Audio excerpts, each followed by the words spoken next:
یہ خط عیسیٰ مسیح کے خادم اور یعقوب کے بھائی یہودا کی طرف سے ہے۔ میں انہیں لکھ رہا ہوں جنہیں بلایا گیا ہے، جو خدا باپ میں پیارے ہیں اور عیسیٰ مسیح کے لیے محفوظ رکھے گئے ہیں۔ اللہ آپ کو رحم، سلامتی اور محبت کثرت سے عطا کرے۔ عزیزو، گو میں آپ کو اس نجات کے بارے میں لکھنے کا بڑا شوق رکھتا ہوں جس میں ہم سب شریک ہیں، لیکن اب میں آپ کو ایک اور بات کے بارے میں لکھنا چاہتا ہوں۔ میں اس میں آپ کو نصیحت کرنے کی ضرورت محسوس کرتا ہوں کہ آپ اس ایمان کی خاطر جدوجہد کریں جو ایک ہی بار سدا کے لیے مقدسین کے سپرد کر دیا گیا، کیونکہ کچھ لوگ آپ کے درمیان گھس آئے ہیں جنہیں بہت عرصہ پہلے مجرم ٹھہرایا جا چکا ہے۔ ان کے بارے میں یہ لکھا گیا ہے کہ وہ بے دین ہیں جو ہمارے خدا کے فضل کو توڑ مروڑ کر عیاشی کا باعث بنا دیتے ہیں اور ہمارے واحد آقا اور خداوند عیسیٰ مسیح کا انکار کرتے ہیں۔ گو آپ یہ سب کچھ جانتے ہیں، پھر بھی میں آپ کو اس کی یاد دلانا چاہتا ہوں کہ اگرچہ خداوند نے اپنی قوم کو مصر سے نکال کر بچا لیا تھا، تو بھی اس نے بعد میں انہیں ہلاک کر دیا جو ایمان نہیں رکھتے تھے۔ ان فرشتوں کو یاد کریں جو اس دائرے اختیار کے اندر نہ رہے جو اللہ نے ان کے لیے مقرر کیا تھا، بلکہ جنہوں نے اپنی رہائش گاہ کو ترک کر دیا۔ انہیں اس نے تاریکی میں محفوظ رکھا ہے، جہاں وہ ابدی زنجیروں میں جکڑے ہوئے روز عظیم کی عدالت کا انتظار کر رہے ہیں۔ سدوم عمورہ اور ان کے ارد گرد کے شہروں کو بھی مت بھولنا، جن کے باشندے ان فرشتوں کی طرح زناکاری اور غیر فطری صحبت کے پیچھے پڑے رہے۔ یہ لوگ ابدی آگ کی سزا بھگتتے ہوئے سب کے لیے ایک عبرتناک مثال ہیں۔ تو بھی ان لوگوں نے ان کا سارویہ اپنا لیا ہے۔ اپنے خوابوں کے بنا پر وہ اپنے بدنوں کو آلودہ کر لیتے، خداوند کا اختیار رد کرتے اور جلالی ہستیوں پر کفر بکتے ہیں۔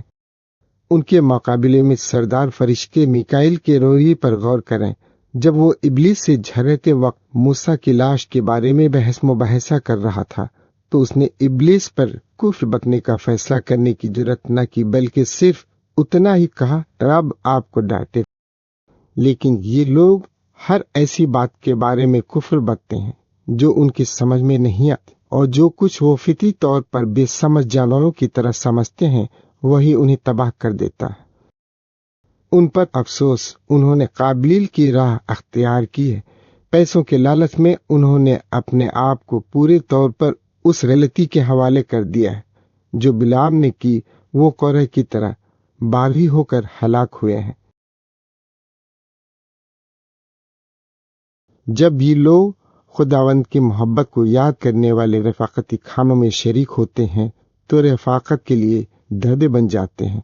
یہ ڈرے بغیر کھانا کھا کھا کر اس سے محظوظ ہوتے ہیں۔ یہ ایسے چرواہے ہیں جو صرف اپنی گلبانی کرتے ہیں۔ یہ ایسے بادل ہیں جو ہواؤں کے زور سے چلتے رہے ہیں لیکن برستے نہیں۔ یہ سردیوں کے موسم میں ایسے درختوں کی مانند ہیں جو دل ہاتھ سے مردہ ہیں، وہ پھل۔ یہ سمندر کی بے قابو لہروں کی مانند ہیں جو اپنی شرمناک حرکتوں کی جھاگ اچھالتی ہیں۔ یہ آوارہ ستارے ہیں جن کے لیے اللہ نے سب سے گہری تاریکی میں ایک دائمی جگہ مخصوص کی ہے۔ آدم کے بعد 7ویں آدمی ہنوک نے ان لوگوں کے بارے میں یہ پیش گوئی کی، دیکھو، خداوند اپنے بے شمار مقدس فرشتوں کے ساتھ سب کی عدالت کرنے آئے گا۔ وہ انہیں ان تمام بے دین حرکتوں کے سبب سے مجرم ٹھہرائے گا جو ان سے سرزد ہوئی ہیں، اور ان تمام سخت باتوں کی وجہ سے جو بے دین گنہگاروں نے اس کے خلاف کی ہیں۔ یہ لوگ بڑبڑاتے اور شکایت کرتے رہتے ہیں۔ یہ صرف اپنی ذاتی خواہشات پوری کرنے کے لیے زندگی گزارتے ہیں۔ یہ اپنے بارے میں شیخی مارتے اور اپنے فائدے کے لیے دوسروں کی خوشامد کرتے ہیں۔ لیکن آپ میرے عزیزو، وہ کچھ یاد رکھیں جس کی پیشگوئی ہمارے خداوند عیسیٰ مسیح کے رسولوں نے کی تھی۔ انہوں نے آپ سے کہا تھا آخری دنوں میں مذاق اڑانے والے ہوں گے جو اپنی بے دین خواہشات پوری کرنے کے لیے زندگی گزاریں گے۔ یہ وہ ہیں جو پارٹی بازی کرتے، جو دنیاوی سوچ رکھتے ہیں اور جن کے پاس روح القدس نہیں ہے۔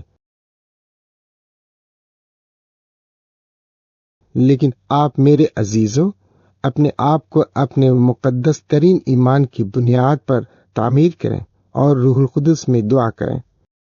اپنے آپ کو اللہ کے محبت میں قائم رکھیں اور اس انتظار میں رہیں کہ ہمارے خداوند عیسی مسیح کا رحم آپ کو ابدی زندگی تک پہنچائے۔ ان پر رحم کریں جو شک میں پڑے ہیں، آج کو آگ میں سے چھین کر بچائیں، اور بعض پر رحم کریں لیکن خوف کے ساتھ، بلکہ اس شخص کے لباس سے بھی نفرت کریں جو اپنی حرکتوں سے گناہ سے آلودہ ہو۔ اس کی تمجید ہو جو آپ کو ٹھوکر کھانے سے محفوظ رکھ سکتا ہے اور آپ کو اپنی جلال کے سامنے بے داغ اور بڑی خوشی سے معمور کر کے کھڑا کر سکتا ہے۔ اس واحد خدا یعنی ہمارے نجات دہندہ کا جلال ہو، ہاں ہمارے خدا عیسی مسیح کے وسیلے سے اسے جلال، عظمت، قدرت اور اختیار ازل سے اب بھی ہو اور ابد تک رہے، آمین۔